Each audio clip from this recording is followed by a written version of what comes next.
The woman who would become the first female governor in New York history says Cuomo should resign or be removed from, excuse me, the woman who would become the first female governor in New York history should Cuomo resign or be removed from office, is calling the behavior documented in the report repulsive and unlawful.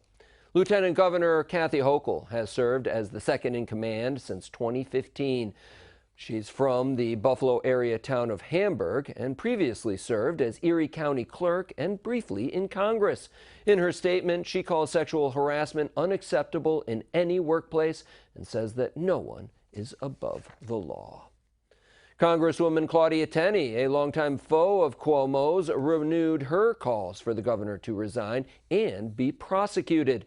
Calling the Attorney General's report damning and deeply disturbing, the Republican says Cuomo and his close aides created a culture of fear and intimidation as a means of covering up the governor's criminal behavior.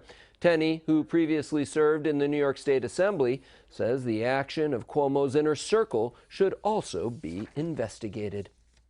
Democratic Assemblywoman Donna Lupardo has now joined the chorus of elected leaders from both sides of the aisle to call on the governor to step down. Lupardo had initially said when the allegations came to light that she would wait for the AG's report before rendering her judgment. She says it is now clear that Cuomo is no longer able to effectively serve.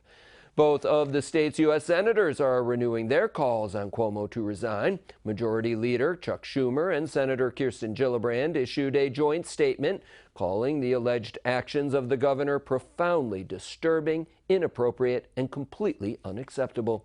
The senators say the Attorney General's report substantiates and corroborates the allegations of his female accusers. Assemblyman Joe Angelino is calling on Cuomo to resign as well. However, since it appears that Cuomo does not intend to, the freshman Republican is calling on his colleagues in the Assembly to advance its impeachment inquiry with a goal of removing him from office.